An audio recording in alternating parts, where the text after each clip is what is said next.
Fellowship of the Broken, Making Sense of 12-Step Recovery by Angelo. Chapter 14. The Elephant in the Room.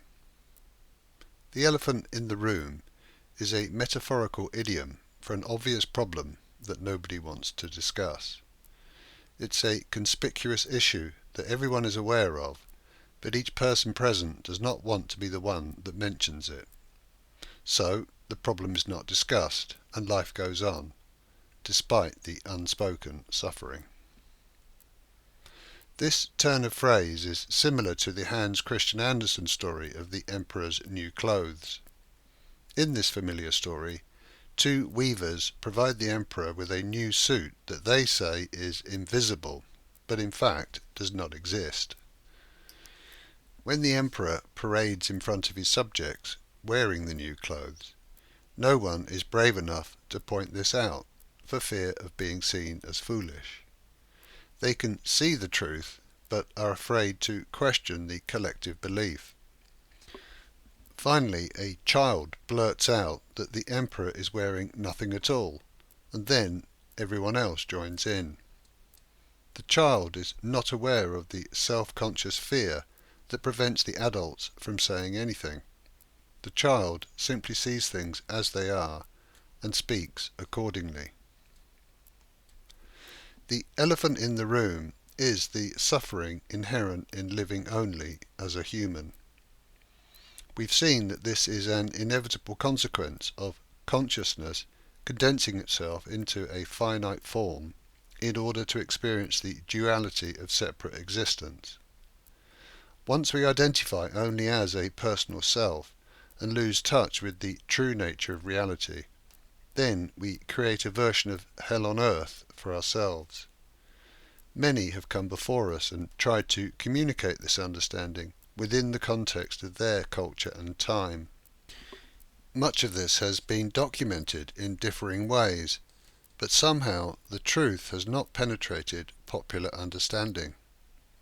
We try to understand it from the perspective of the person, using the ego mind, and obviously we fail.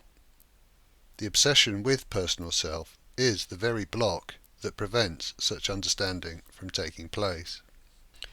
The solution is consciousness, awareness, knowingness, universal mind, spirit, or being. The trouble is that there are so many versions, dogmas, doctrines and practices that the landscape seems utterly bewildering. We may latch on to a particular belief system or philosophy, but somehow it does not seem to fully satisfy whatever it is that the mind thinks it's looking for. We try to have faith, but the suffering continues despite our best efforts. We look with suspicion and misunderstanding at what others are doing, and resolutely stick with our own conditioned beliefs.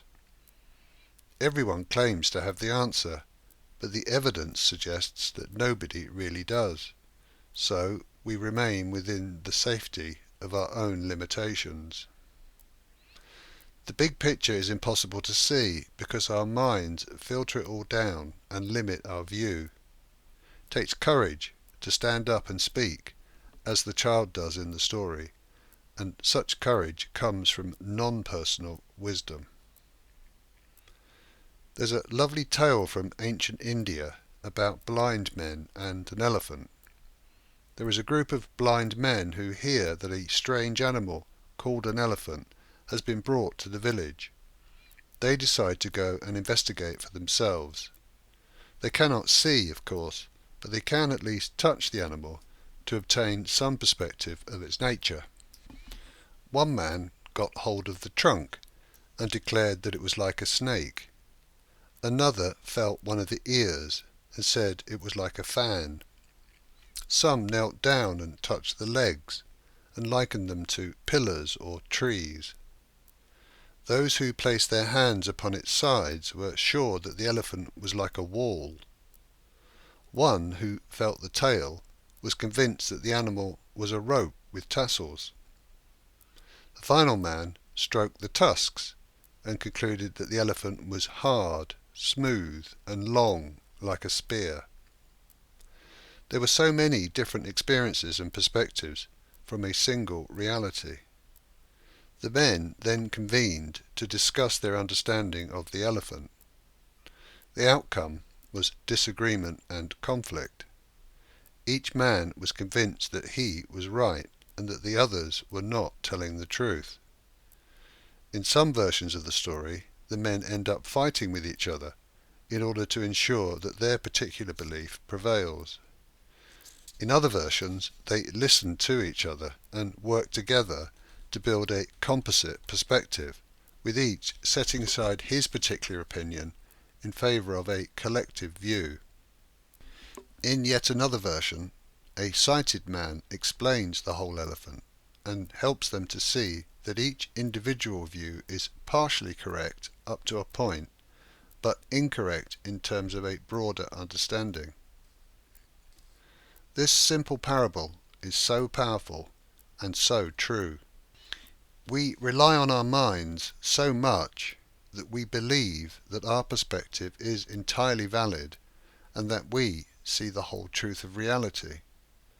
Rather than listen and learn from each other from a position of humility, we instead argue, criticize, and even fight with each other in order to prove our self-righteousness. We fail to see that our own subjective experience is not representative of true understanding. Subjective experience and knowledge are valid from the perspective of an individual person, but a single person cannot possibly see the whole picture.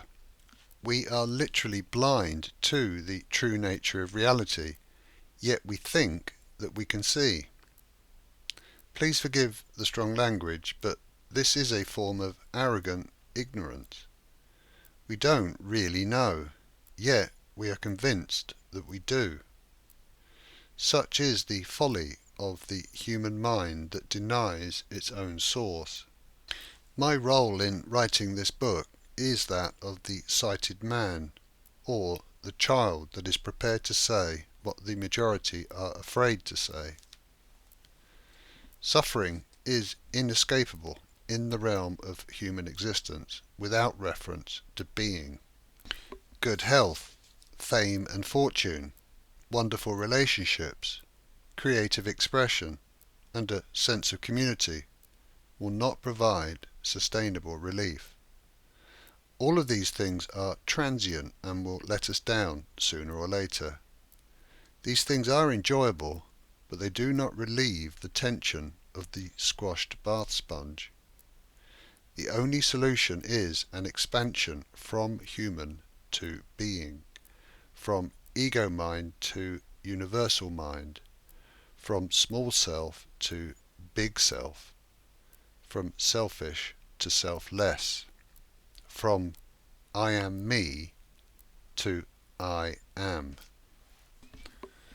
I do not claim to have seen the elephant, nor be able to describe it.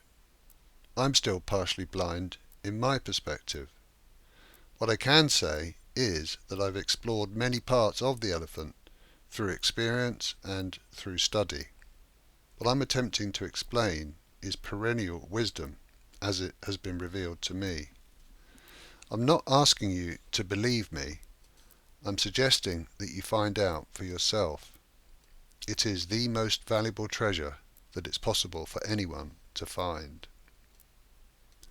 The real elephant in the room is consciousness itself.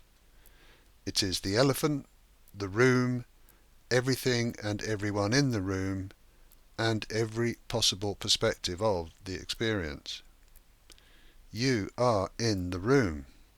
You cannot see the elephant because you are the elephant. Just as an eye cannot see itself, or a knife cannot cut itself, so consciousness cannot perceive itself.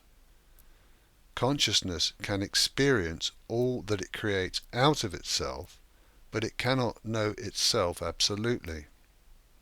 All it can do is be itself. Our opportunity is to be our true non-personal selves, and the more we do this, the more we expand and relax into life as it truly is. We create our own personal versions of hell on earth, but we can also create an experience of heaven.